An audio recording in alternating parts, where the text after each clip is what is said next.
12h35 sur Europe 1, on poursuit notre émission toujours avec Sébastien Ligné et Éric Revel.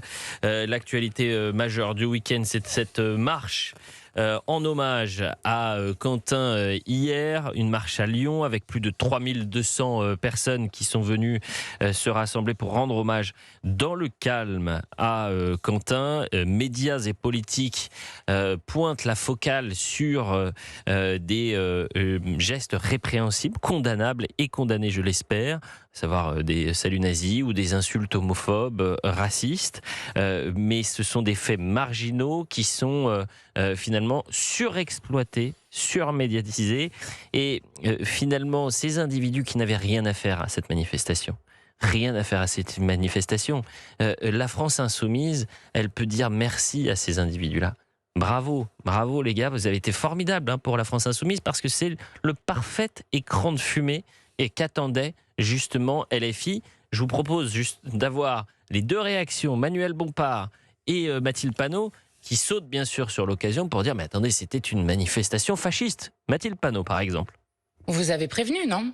Nous étions nombreux, y compris le maire de Lyon, à demander l'interdiction, non pas d'une marche d'hommage à Quentin de Ranc, mais un défilé de ligue fasciste. Et donc cette marche aurait dû être interdite. Et l'histoire retiendra qu'en France, en 2026, 82 ans exactement après l'exécution de Missak Manouchian qui a été panthéonisé dans notre pays il y a 2 ans, l'histoire retiendra que certains ont permis un défilé de néo-nazis. Je mets le ministre de l'Intérieur devant ses responsabilités. Mais l'histoire retiendra surtout qu'il y a un garçon de 23 ans la semaine dernière qui a été battu à mort par des militants d'ultra-gauche qui, et c'est l'enquête qui doit le déterminer, seront peut-être associés de près ou voire de très près ou de loin ou ne seront pas associés. Encore une fois, c'est à la justice de le déterminer avec la France insoumise. Et peut-être que l'histoire avec un grand H retiendra ça. Monsieur Bompard, tiens, qu'en pense-t-il ? Vous avez dit quand on écoutait et qu'on découvrait la déclaration de Mathilde Panot qu'ils sont prévisibles. Mais c'est vrai qu'on aurait pu faire le discours. Mais on l'a fait. On l'a fait juste avant, Sébastien Ligné. Monsieur Bompard.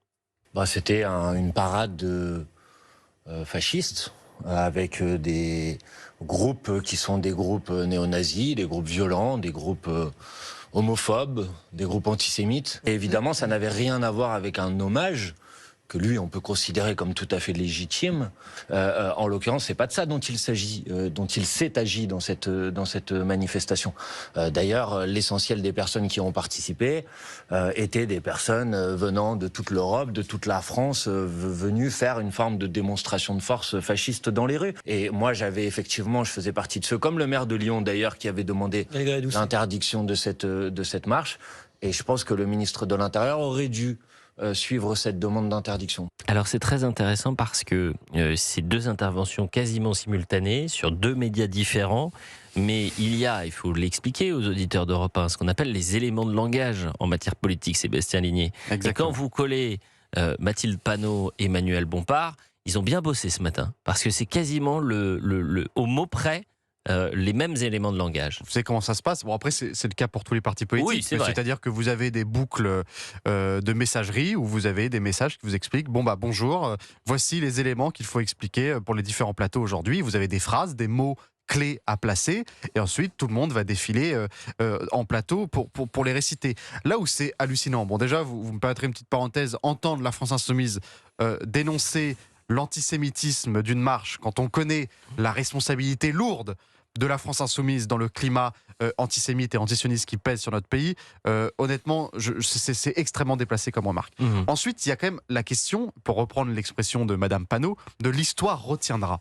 Moi, je pense que l'histoire retiendra le rôle majeur du premier parti de gauche à l'Assemblée nationale dans ce climat de tension. Je pense que l'histoire retiendra le fait qu'un assistant parlementaire d'un député LFI condamné et multi-fiché S est aujourd'hui en détention provisoire et mis en examen pour complicité en vue d'un homicide. Ça, ce sont des faits qui ne se sont jamais produits jusqu'ici et qu'on retiendra.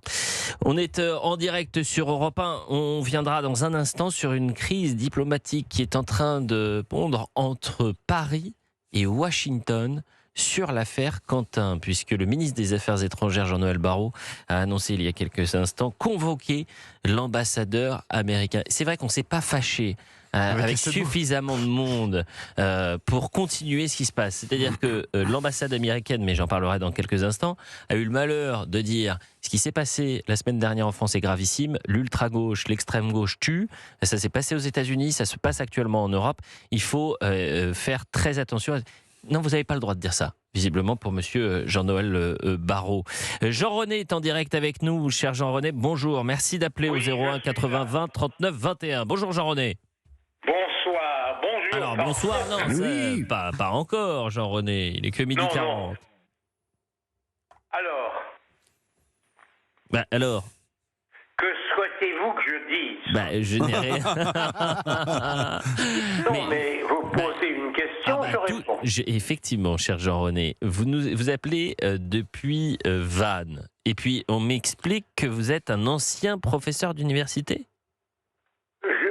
On reste professeur d'université aussi longtemps que l'on est émérite. Eh bien, Voilà. écoutez, vous avez bien fait de préciser cela.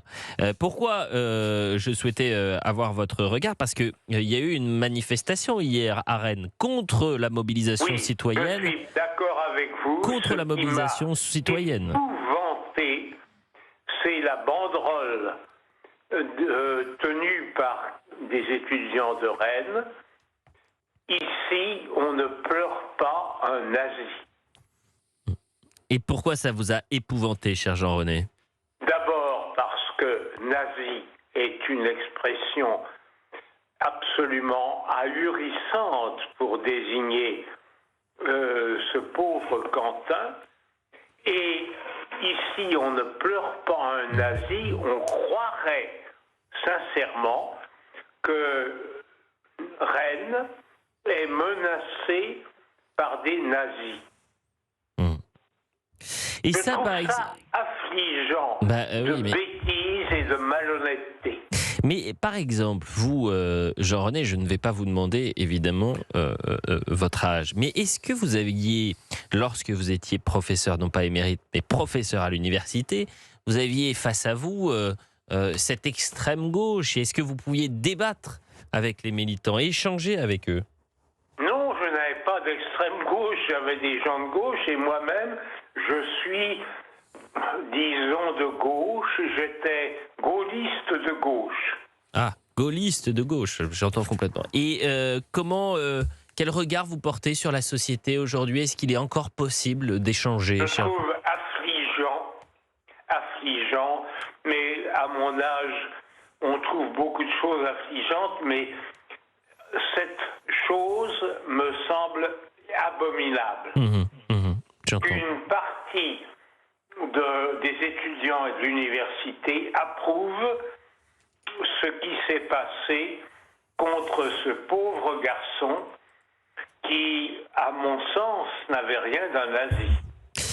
Eh bien, écoutez, merci, cher Jean-René. C'était un échange très agréable et je suis ravi de savoir que j'ai un professeur émérite. Je vous remercie de m'avoir donné la parole. Mais écoutez, le plaisir est partagé. Je peux vous assurer que tout vieillard que je sois, je suis encore en état de penser, et en particulier de penser à ce sujet. Eh bien, et je peux vous assurer que ces pensées sont sombres. Eh bien, écoutez, on va essayer de mettre un peu de lumière et d'espérance sur notre dernière partie d'émission.